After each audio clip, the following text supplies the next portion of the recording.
दोस्तों, किसी भी देश की तरक्की में उसके आने वाले प्रोजेक्ट और न्यू टेक्नोलॉजी का एक बहुत बड़ा हाथ होता है। आखिर आने वाले 10 साल बाद आप किस तरह का भारत देखना चाहते हैं? इस वीडियो में हम आपको बताएंगे भारत में आने वाले मेगा न्यू प्रोजेक्ट जो भारत को एक नया भारत बनाएंगे। और दोस्तों, स्पेशल अगर आप स्टूडेंट हैं तो लास्ट तक हमारे साथ इस वीडियो में आप ज़रूर बने रहें, क्योंकि इस वीडियो में हम कवर करेंगे करंट जीके के वो इंपॉर्टेंट 50 क्वेश्चन जो नेक्स्ट एग्जाम में आपको 100% देखने को मिलेंगे। तो चलिए दोस्तों, शुरुआत करते हैं आज की इस वीडियो की। Number 1, Delhi Mumbai industrial corridor. दोस्तों, भारत सरकार दिल्ली से मुंबई तक एक इंडस्ट्रियल कॉरिडोर की स्थापना करने जा रही है, जिसका लक्ष्य है देश की राजधानी दिल्ली को आर्थिक राजधानी यानी कि दोस्तों मुंबई से जोड़ना। इस परियोजना को विश्व की सबसे बड़ी परियोजनाओं में गिना जा रहा है। इस प्रोजेक्ट की लागत रखी गई है $95 अरब। और दोस्तों, आपको ये भी बता दें कि ये कॉरिडोर अपने रास्ते में पड़ने वाले 6 राज्यों को कवर करेगा और करीबन 1500 किलोमीटर लंबा होगा। इसी के साथ में दिल्ली, पश्चिम उत्तर प्रदेश, दक्षिणी हरियाणा, पूर्वी राजस्थान, पूर्वी गुजरात और पश्चिम राजस्थान को कवर करेगा। साथ में इसके बीच में आने वाले मध्य प्रदेश के भी कुछ एरिया इसके अंदर आएंगे। दोस्तों, इस प्रोजेक्ट के बन जाने के बाद सबसे ज़्यादा फायदा होगा उत्पादन और यातायात के क्षेत्र में। एक और जहां यातायात सस्ता होगा, वहीं माल की आवाजाही में लगने वाली लागत में कमी आएगी। इस परियोजना को वर्तमान प्रधानमंत्री श्री नरेंद्र मोदी जी की महत्वाकांक्षी योजना, जैसा कि आप जानते हैं, मेक इन इंडिया और स्टार्टअप इंडिया से भी सीधा जोड़कर देखा जा रहा है। व्यापार के लिए सबसे बढ़िया रास्ता बनाना इस कॉरिडोर की पहली प्राथमिकता है। इस प्रोजेक्ट के तहत लगभग 30 लाख लोगों को दोस्तों रोजगार मिलने की संभावना है। साथ ही कॉरिडोर के आसपास IIT, IIIT भी प्रस्तावित होंगे और साथ में इसके आसपास अनेक 5 स्टार होटल, हॉस्पिटल और कई तरह के बिजनेस आपको देखने को मिलेंगे। Number 2, Mumbai Ahmedabad bullet train. दोस्तों, जब भी बुलेट ट्रेन की बात आती है तो आपके मन में किसका ख्याल आता है? जापान का, हाँ या ना? लेकिन अब हमारे देश में भी आने वाली है बुलेट ट्रेन। जी हाँ, भारत के प्रधानमंत्री श्री नरेंद्र मोदी जी का यह एक ड्रीम प्रोजेक्ट है। जब वो पहली बार 2014 में भारत के प्रधानमंत्री बने थे, उसी टाइम उन्होंने घोषणा कर दी थी कि वो जल्दी देश में बुलेट ट्रेन लेकर के आएंगे। केंद्र सरकार ने यह निर्धारित किया है कि पूर्व निर्धारित 2023 जो एक तारीख थी, उसकी जगह पर 15 अगस्त 2022 तक ये काम पूरा कर दिया जाएगा। इस प्रोजेक्ट को पूरा करने के लिए भारत और जापान अपनी पूरी ताकत झोंककर दोस्तों काम कर रहा है। भारत में बुलेट ट्रेन गुजरात के अहमदाबाद से महाराष्ट्र मुंबई तक सफर तय करेगी। मजेदार बात तो दोस्तों यह है कि बुलेट ट्रेन 508 किलोमीटर के रास्ते को 2 घंटे में मात्र पूरा कर लेगी। दोस्तों, बुलेट ट्रेन को हकीकत में तब्दील करना उतना भी आसान नहीं है। वजह है दोस्तों इसमें लगने वाला भारी भरकम खर्चा और आधुनिक टेक्नोलॉजी। अहमदाबाद से मुंबई के बीच बुलेट ट्रेन चलाने की कुल लागत 1,08,000 करोड़ रुपए आने का अनुमान है। जापान इस प्रोजेक्ट में दोस्तों भारत की पूरी मदद कर रहा है। वो सिर्फ टेक्नोलॉजी नहीं दे रहा है, बल्कि पैसे से भी भारत की मदद कर रहा है। बुलेट ट्रेन का रूट डबल लाइन का बनाया जाएगा। 508 किलोमीटर की लंबाई वाला रूट महाराष्ट्र, गुजरात और दादर नागर हवेली से होकर गुजरेगा। महाराष्ट्र में बुलेट ट्रेन के 156 किलोमीटर का हिस्सा और केंद्र शासित प्रदेश यानी कि दादर नागर हवेली से 2 किलोमीटर का हिस्सा गुजरेगा। बता दें कि बुलेट ट्रेन रूट पर कई सुरंगें होंगी और इसमें सबसे लंबी सुरंग 21 किलोमीटर की होगी। और इसके अलावा हम आपको ये भी बता दें कि Ahmedabad Mumbai bullet train route का 7 किलोमीटर का हिस्सा थाने क्रैक यानी कि समंदर के नीचे से गुजरेगा। जी हाँ दोस्तों, आपने बिल्कुल सही सुना, समंदर के नीचे से गोली की स्पीड में आप बुलेट ट्रेन को आप दौड़ता हुआ देखेंगे। हालांकि अभी भी कुछ दिक्कतें आ रही हैं इस प्रोजेक्ट में, लेकिन हम उम्मीद करते हैं कि केंद्र और राज्य सरकार मिलकर के इसका काम जल्द पूरा कर लेंगे। Number 3, Sagarmala project. दोस्तों, भारत सरकार सागरमाला प्रोजेक्ट की मदद से बंदरगाहों के आसपास वाली जगहों को और बेहतर बनाने का प्रयास कर रही है। समंदर के जरिए बाहर के आने वाले देशों से जो सामान आता है दोस्तों, वो सामान तो पहुंच जाता है, लेकिन खराब इंफ्रास्ट्रक्चर के कारण बंदरगाहों के आसपास से मार्केट तक उस सामान को पहुंचाने में जो खर्चा होता है वो दोस्तों बहुत ज़्यादा हो जाता है, जिसकी वजह से माल का दाम काफ़ी बढ़ जाता है। इसी को कंट्रोल करने के लिए भारत सरकार ने सागरमाला परियोजना को मंजूरी दी है। साथ ही बंदरगाहों के करंट स्टेटस को और बेहतर बनाने के लिए भारत सरकार 8 लाख करोड़ रुपए का भारी भरकम खर्चा करने जा रही है।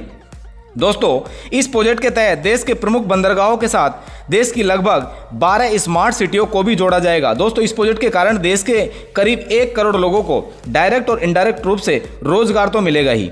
Number 4, twin tower trade centre Guwahati. दोस्तों, भारत के तेजी से आगे बढ़ने वाले शहरों में एक गुवाहाटी में बहुत जल्द आपको 2 बड़ी बड़ी बिल्डिंग्स दिखने वाली हैं, जिसे ट्विन टावर के नाम से जाना जाएगा। इस प्रोजेक्ट के लिए केंद्र सरकार ने राज्य सरकार को 1950 करोड़ रुपए का फंड दिया है। इसमें बड़ी बड़ी hotels, shopping complex, service apartment, आवासीय क्षेत्र, संग्रहालय, सिनेमा हॉल, बेसमेंट पार्किंग आदि आपको देखने को मिलेंगे। साथ ही ऐसे छोटे बड़े बिजनेस, कई तरह के बिजनेस भी आप वहाँ पे जाके कर सकते हैं। दोस्तों, नॉर्थ ईस्ट के लोगों के लिए इस प्रोजेक्ट की बहुत बड़ी अहमियत है। इस टावर के बन जाने के बाद यहाँ के लोकल लोगों के लिए बाहर के राज्यों से व्यापार करना आसान हो जाएगा। खुशी की बात तो दोस्तों यह है कि ये प्रोजेक्ट का काम शुरू भी हो चुका है। Number 5, India's first highway.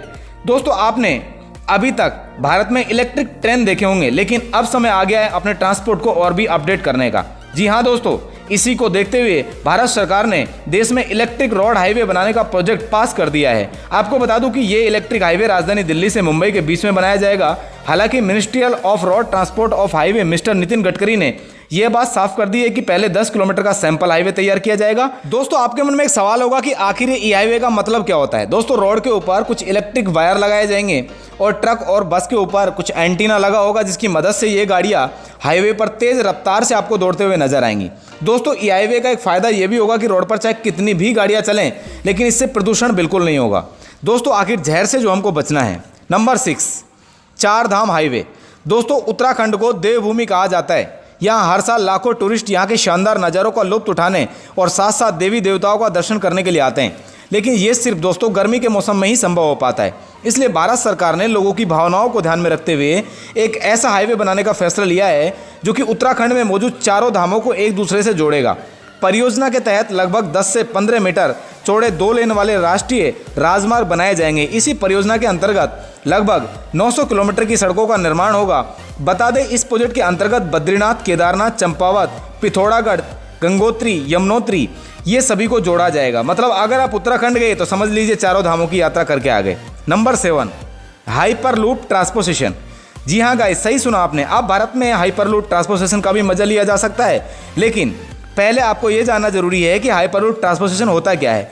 ये एक ऐसा ट्रांसपोर्टेशन होता है जिसमें स्टील की रॉड को गुफा की तरह बनाया जाता है, जिसके अंदर एक कैप्सूल के शेप वाली ट्रेन हाई स्पीड से चलती है। ये केवल आपका पैसा ही नहीं बचाता, बल्कि आपके कीमती समय को भी बचाता है। क्या आप यकीन कर सकते हैं कि यह ट्रेन इंडिया में बहुत जल्दी आपको देखने को मिलेगी। बता दें कि मुंबई से पुणे के बीच इस ट्रेन को चलाया जाएगा। और सबसे इम्पोर्टेंट बात यह है कि अब आप मुंबई से पुणे और पुणे से मुंबई सिर्फ 30 मिनट में पहुंच पाएंगे।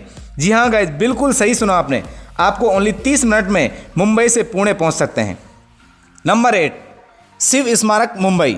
दोस्तों, वल्लभ भाई पटेल के स्टेचू की तरह अब मुंबई में छत्रपति शिवाजी महाराज का भी स्टेचू बनाया जाएगा, जो अरब सागर में बन रहा है। इस स्टेचू की लंबाई होगी 212 मीटर। पहले इसे 192 मीटर का बनाया जाना था, लेकिन जैसे ही चीन ने लॉन्च किया स्प्रिंग टेम्पल बुद्धा, जिसकी ऊंचाई आपको पता है 208 मीटर है, तो भारत सरकार ने सोचा कि क्यों ना चीन के स्टेचू से बड़ा बनाया जाए। ये प्रोजेक्ट 1,30,000 स्क्वायर फीट में फैला हुआ है। छत्रपति शिवाजी महाराज के स्टेचू का काम शुरू हो चुका है और उम्मीद की जा रही है कि 2021 के अंदर ही पूरा हो जाएगा। दोस्तों, इस प्रोजेक्ट को बनाने के लिए सरकार ने कुल 3,800 करोड़ रुपए खर्च किए हैं। ये एक बहुत ही शानदार प्रोजेक्ट है और उम्मीद की जा रही है कि मुंबई में इससे टूरिस्ट की संख्या जरूर बढ़ेगी। नंबर 9, चंद्रोदय मंदिर। दोस्तों, चंद्रोदय मंदिर जो कि वृंदावन में बन रहा है, ये दुनिया का सबसे ऊंचा मंदिर होगा।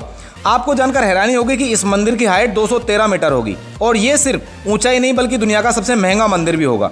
इसको बनाने में कुल 3,000 करोड़ रुपए की भारी लागत खर्च की जा रही है। इस मंदिर में कुल 70 फ्लोर होंगे और इसको बनाने का जिम्मा दोस्तों इस्कॉन बेंगलोर को दिया गया है। बताया जा रहा है कि इस मंदिर को 2022 तक इसका काम कंप्लीट कर लिया जाएगा और 2014 में मंदिर की आधारशिला स्थापित की गई थी। Number 10, Zoji La tunnel. दोस्तों, कश्मीर घाटी को लद्दाख क्षेत्र से जोड़ने वाली जोजिला सुरंग परियोजना श्री नरेंद्र मोदी ने इसकी घोषणा कर दी है और 6,900 करोड़ रुपए की भारी लागत वाला ये प्रोजेक्ट 9 सालों में पूरा कर दिया जाएगा। श्रीनगर और लेह की दूरी में फिलहाल 3.5 घंटे का समय लगता है, जो घटकर महज 15 मिनट का हो जाएगा ये बनने के बाद। 14.2 किलोमीटर की इस सुरंग के निर्माण से लेह, कारगिल और श्रीनगर में हर मौसम में कनेक्टिविटी बनी रहेगी। इस सुरंग का काम 2026 तक पूरा होने की संभावना है। सड़क और परिवहन मंत्री नितिन गडकरी के मुताबिक जोजिला टनल एशिया की सबसे बड़ी 2 रास्तों की टनल होगी। ये सुरंग मौजूदा हाईवे के नीचे 400 मीटर तक गुजरेगी। खास तौर पर ये भारतीय सेना के लिए महत्वपूर्ण होने वाली है, जिससे सर्दी के मौसम में कारगिल पोस्ट तक सामान पहुंचाने में समस्या आती थी। अब हर मौसम में सीमा चौकियों पर सामग्री पहुंचाई जा सकेगी। रणनीति के लिहाज से अगर दोस्तों देखा जाए तो भारत के लिए ये एक भारी बढ़त होगी। नरेंद्र मोदी ने कहा है कि जम्मू कश्मीर के प्रत्येक नागरिक को गर्व होगा कि केंद्र और राज्य सरकार मिलकर के तेजी से विकास कार्य यहाँ पर कर रही हैं। और उन्होंने ये भी बताया कि निवेश की गई राशि स्थानीय परिवारों के पास जाएगी, क्योंकि इससे रोजगार जो पैदा होगा वहाँ के स्थानीय लोग इसका लुत्फ उठा पाएंगे। तो दोस्तों कैसा लगा आपको हमारे देश के इन बड़े बड़े प्रोजेक्ट के बारे में जानकर, और साथ में दोस्तों ये भी बताइए कि कौन सा प्रोजेक्ट आपको सबसे ज़्यादा जबरदस्त लगा। और दोस्तों उम्मीद करता हूँ कि आपको हमारी ये वीडियोज़ पसंद आती होंगी। तो दोस्तों अगर पहली बार आप चैनल पे आए तो हमारे चैनल को सब्सक्राइब जरूर कर लें ऐसी मजेदार वीडियोस के लिए। तो दोस्तों अपना प्यार दिखाइए, लाइक और शेयर कीजिए हमारी वीडियोस को। चलिए मिलते हैं नेक्स्ट वीडियो में। Thank you so much guys.